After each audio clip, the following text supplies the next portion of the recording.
Hi, boys and girls. This is Mrs. Wicks with Wonder Read Aloud number 52. We're going to do 2 chapters because they're pretty short. The first one is called The Emperor's Guard, and the next one is called Sleep, and these are both Augie's point of view. We backtracked through the grass for a good 10 minutes to see if we could find my hearing aids, but it was way too dark to see anything. We literally had to hold on to each other's shirts and walk in single file so we wouldn't trip over one another. It was like black ink had been poured all around. "This is hopeless," said Henry. "They could be anywhere." "Maybe we can come back with a flashlight," answered Amos.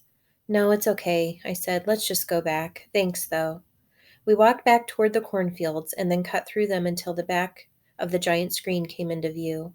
Since it was facing away from us, we didn't get any light from the screen at all until we'd walked around to the edge of the woods again. That's when we finally started seeing a little light. There was no sign of the 7th graders anywhere. "Where do you think they went?" said Jack.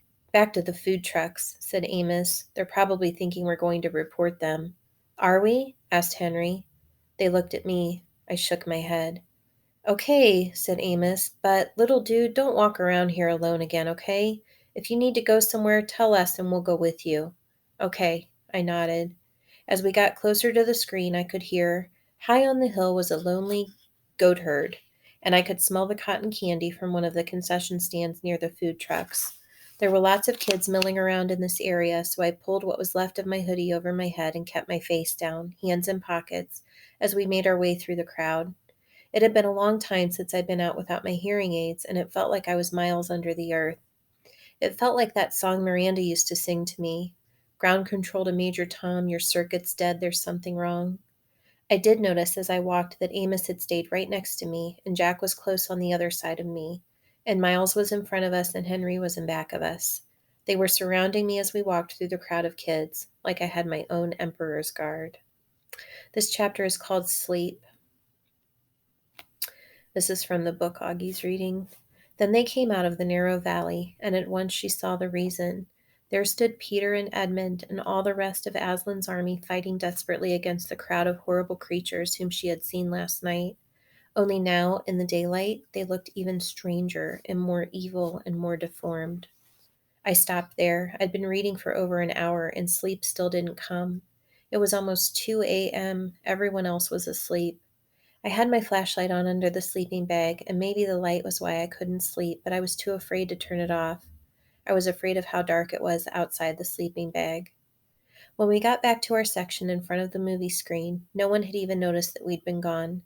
Mr. Tushman and Ms. Rubin and Summer and all the rest of the kids were just watching the movie. They had no clue how something bad had almost happened to me and Jack. It's so weird how that can be, how you could have a night that's the worst in your life, but to everybody else it's just an ordinary night. Like on my calendar at home, I would mark this as being one of the most horrific days of my life. This and the day Daisy died. But for the rest of the world, this was just an ordinary day, or maybe it was even a good day. Maybe somebody won the lottery today. Amos, Miles, and Henry brought me and Jack over to where we'd been sitting before with Summer and Maya and Reed, and then they went and sat where they had been sitting before with Ximena and Savannah and their group.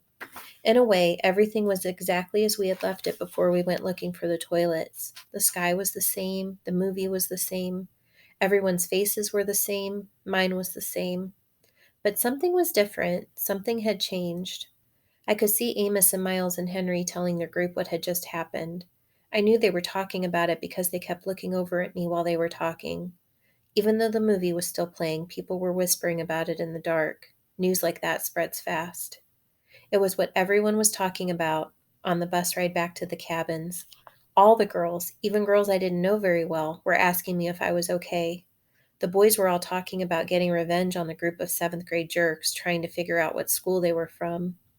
I wasn't planning on telling the teachers about any of what had happened, but they found out anyway. Maybe it was the torn sweatshirt and the bloody elbow, or maybe it's just that teachers hear everything. We do.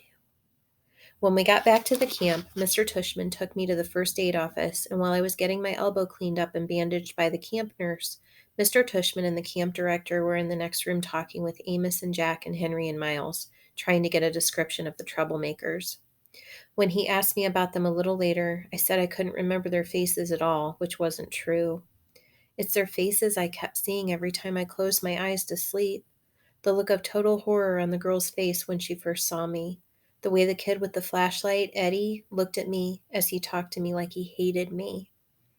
Like a lamb to slaughter. I remember Dad saying that ages ago, but tonight I think I finally got what it meant. The next chapter is called Aftermath.